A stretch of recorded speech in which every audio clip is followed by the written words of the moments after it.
one of the things that I'm particularly delighted about in talking to a group like you is that my sense is that you're on the edge of practice of what's going to transform education.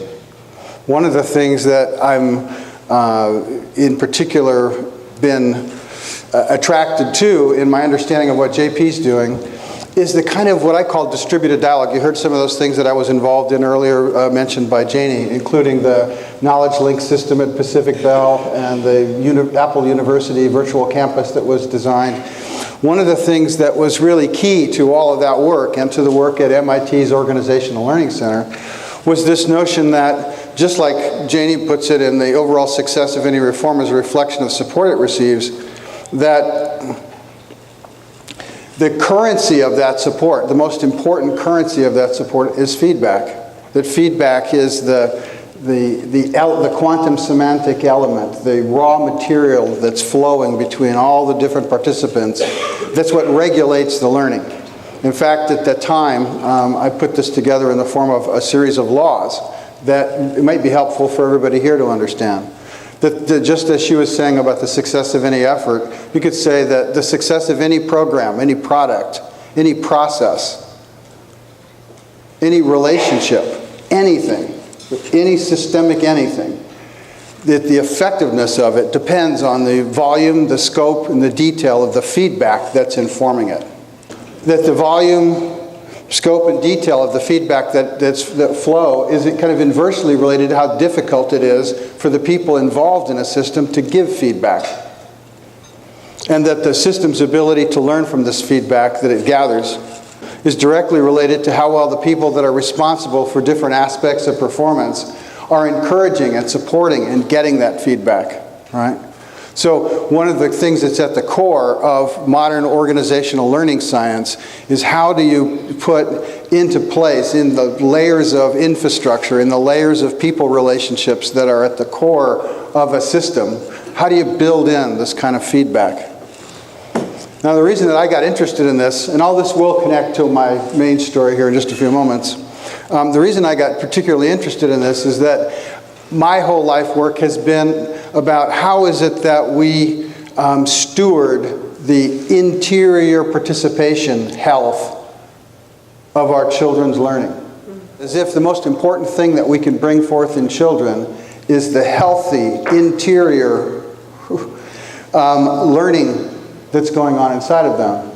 And that, so if we're concerned with the design of a system, and we were concerned with how is it that an organization learns, and how do we connect organizational learning to individual learning, then what we end up with is this place that I initially called the stutter point. Right? A stutter is this involuntary dropout in participation and engagement. Right? Every stutter in the flow of somebody's learning is the ideal interface point for helping that particular person learn, and for the entire system that's enveloping that person with resources to help them learn. The closer we can get to that point, the more effective everything can be. From an individual's point of view, you could say that every stutter in the flow is a place which, if it was reflected on, disambiguated, differentiated, clarified, it's the best possible source of internal information about what's not working, about where the dropout's starting to happen. So the more that we can help children kind of get in touch with that, the more that they're actually connected to their internal resources in a way that can really help them. On the other hand, if we're concerned with how is it that we cost optimally provide the resources that will have maximum effectiveness in terms of supporting the learning of children, the best possible source of intelligence we can have is understanding where children are stuttering in relation to the anatomy of what we're providing. So I'm trying to say is that there is a science that's been emerging over the past 20 years or so that's related to what are called distributed dialogue processing, that's related to feedback, that's related to cybernetic systems, that's related to organizational learning, and that implicit in a way, the model that you're proceeding from in the way that you're organizing what's happening in schools has got an analog to that. There's a kind of mirror to that. So I wanted to say this, and You'll be able to, as we close here, I'll give you some addresses you can go to if you want to find out more about this. But this is just one aspect of one of the things that I find admirable about what you're doing, which is you are a system that is developing this distributed dialogue to tune up all the different participants into a mutually learning-oriented relationship in the benefit of children. And I just think that's great. So much for a little walk down memory lane. One other thing before I kind of leave this space is, have any of you seen this book, Blink? Okay, yeah, I recommend it for everybody. Simply in terms of understanding some of what I just said in more concrete, practical terms in terms of what you can trust and what you can't trust about feedback, your own, from yourself, and from others. So one of the other things that I was really enamored with about the JP Associates kind of message and memes and meanings was that how important it is for a common mission and vision. That a common mission and vision correlates with how well a school performs. And that's where we're going to go next. What I'm going to do is just give you a kind of really treetop, high altitude view, and then we're going to go from there into a deeper conversation about what I call stewarding the health of our children's learning as a kind of meta umbrella, and then about reading, the challenges, the code and the challenge of learning to read it, the difficulties associated with learning to read, the what's at stake and what's involved. But before we do that, it's kind of what I call the bookends. I'm going to share this piece here. The Neurons to Neighborhoods report was very emphatic in stating that children are born ready to learn. We don't have to make them ready to learn. We don't have to teach them how to learn. They are kind of wired from the beginning to learn, and they're wired to experience and to master the world around them. What is important about education? It's not that somebody knows the current science, because the current science might be wrong.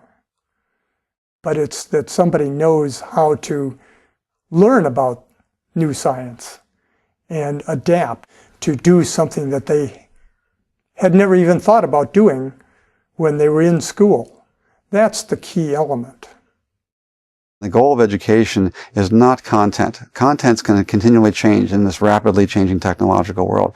The issue is learning to learn and enjoying the learning process itself. So the bookends. Everything kind of fits between those. On the one hand, we have the person who's kind of responsible, Jack Shonkoff at Harvard, for overseeing and compiling and correlating the neuroscience research we have on how is it that a human brain develops during childhood, right? And what he's basically saying is we are born learning-oriented. We come into the world wired up to learn our way into the world. Nobody has to teach us how to do that. We come that way.